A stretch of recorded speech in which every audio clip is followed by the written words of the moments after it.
Ngayon sa New Testament ay meron na pong binigyan 'no ng mga hindi hindi nga lang iisang tao kundi marami po yung mga gift of the Holy Spirit. Kaya nga po yung sabi ko, kung yung mga tao na ginamit ng Diyos na pinagkaisa lang nila ang kanilang naunawaan, doon sana makikita nila ang itong sinabi nga, ang unawa talaga ng Diyos ang katotohanan. Ngunit dahil meron silang kanya-kanyang doktrina, kaya ang pinapaunawa ng Diyos sa isang tao ay ginawa niyang sariling doktrina, yung isa naman ginawa niyang ng sariling doktrina at nagtayo sila ng mga churches, building churches at naghihikayat sila ng mga tao. Kaya doon nagkakaroon ng division ng pagkakahiwalay sa pananampalataya. Yung Christianity ay nagkakahiwalay-hiwalay dahil sa naunawaan na binigay ng Diyos ay hindi nila pinagkaisa. Kung pinagkaisa nila yon, dapat ang Christian ay isa ngayon mga kaibigan, hindi magkakahiwalay.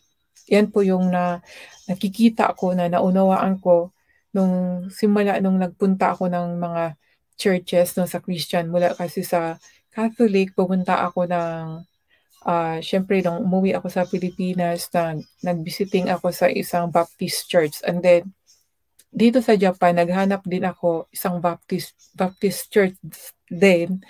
Ngunit hindi ko masyadong naunawaan dahil pure Japanese. And then pumunta ako ng mga ibang Christian like Full Gospel. So, diyan ko nalaman mga kaibigan, ang dami palang mga Christian church din dito sa Japan. Ngunit malalayo-layo nga lang, hindi kagaya sa Pilipinas na kahit saan ay meron, no? So, nung kahit malayo pinupuntahan ko, and then doon ko na-observe na may kanya-kanya nga palang turo sila, yung basta iba-iba mga kaibigan, mas lalo na sa Katolik, iba talaga ang sa Katolik. Pero yung sa Christian kasi, yung churches ng Christian, iba-iba din, ngunit medyo may hawig sila.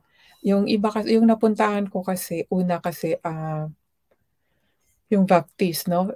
Pure Japanese. Then second, itong merong Pilipina, born again. So Pilipino na po yung pastor. Doon po na-observe ko rin.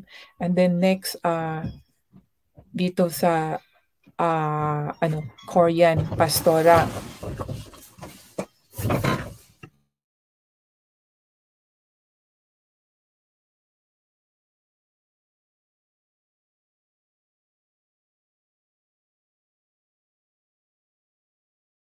Pumasok kasi asawa ko eh. Kaya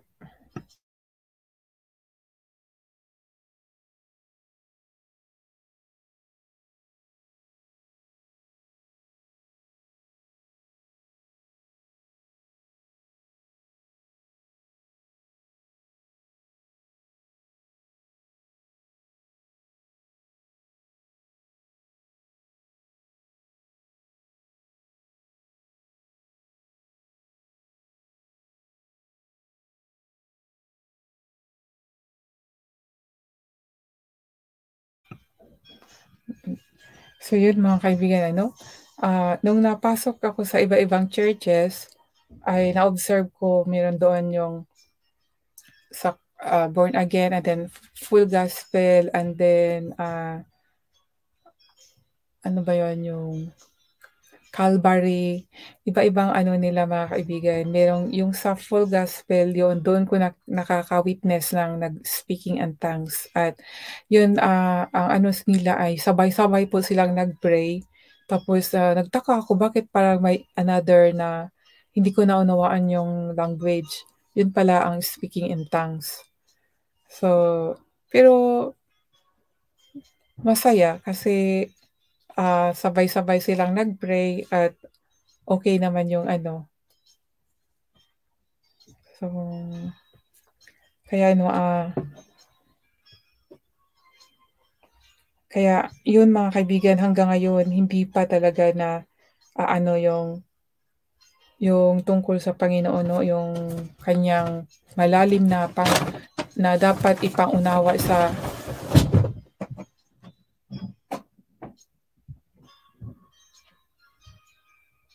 dapat na binigay niya sa atin para maunawaan at talaga para makita natin siya at maunawaan natin ang Diyos.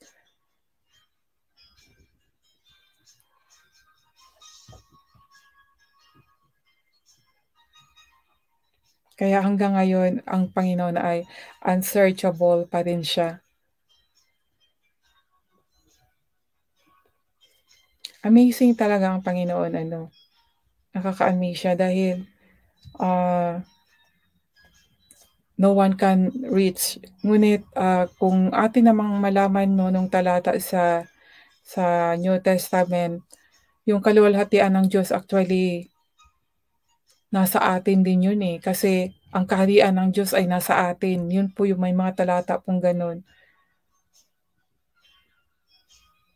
na sana ay ating maano, maranasan mga kaibigan. Yun ang importante, yung maranasan po natin.